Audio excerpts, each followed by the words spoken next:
السلام عليكم ورحمة الله وبركاته أعزائي المتابعين.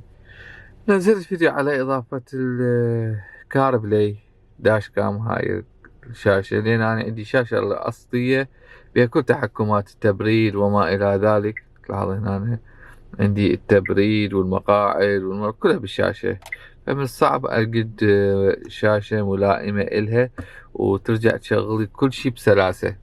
حاولت، ولكن بالعراق، بالنسبة لنا بالعراق أنا ما قدرت. شديت هاي شاشة كار بلاي اندرويد اوتو. وصلتني بعض الأسئلة انه هل اقدر اشغل الاغاني اشبكه هنا، يعني مثلا اذا شبكت بلوتوث، هسه شابك بلوتوث على هاي الشاشة، زي مشيك شابك بلوتوث على هاي الشاشة، الإجابة راح تكون على هالشاشة وهالشاشة. شوف، إذا كان جوالك آيفون أو أي جوال، سواء كان نظام أندرويد أو آيفون، يدعم البلوتوث 5 وفوق، يعني يقدر يربط على جهازين أو 3 أجهزة بالبلوتوث، أمورك تمام. ليش؟ هسه أنا مكنك، هسه لو تجي هنا على البلوتوث، على الكونكت، أنا مكنك هسه يا مكنك أنا وين؟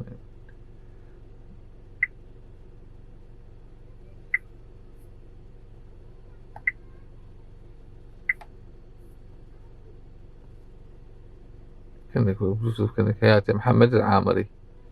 زين، هسه أنا مكنك، وهنا أيضا هسه لو تجي هنا على الهوم، على كار بلاي ايضا كونكت، فمكانك هنا ومكانك هنا.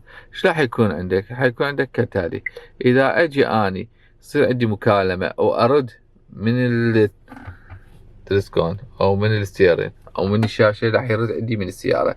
اذا رديت من الشاشة الثانوية راح يصير الصوت من الشاشة الثانوية. هاي وحدة. اذا كنت اريد اشغل اغاني، مثلا عندك هاي هنا الاغاني، اذا اجي اني اشغلها هاي الاغاني، مثلا اذا اجي اريد اشغلها، زين، دوس هاي، الصوت مين راح يطلع؟ من نفس الشاشة. شوف، من هنا، من هاي الشاشة. ليش؟ شغلتها بهاي الشاشة. زين، اذا شغلتها من هنا من نفس الشاشة هاي، ادخل على الميديا، وقف، شغل صوت مصياني. شوف، طلع لي الصوت من نفس السيارة. فانت اي شاشة اذا اشغلها منها يطلع لي صوت منها، اذا اشغلها منها يطلع صوت منها، اذا ارد منها يطلع صوت منها، اذا ارد منها راح يصير من نفس السيارة. فانت امورك تمام، تمية ما تريد او تشغل اغاني، امورك تمام وماشي عندك. فهاي الفائدة، اضافة الى انه توفر عليك الداش كام. هاي مهمة جدا، انا بالنسبة لي هاي داش كام هاي جدا مهمة.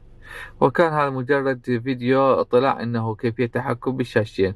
جوالك اذا عن بلوتوث 5 وفوق، امورك تمام، كأنك اثنيناتين، وانت تقدر تتحكم من تريد الصوت يخرج، كاغاني، كرد مكالمات، انت بكيفك.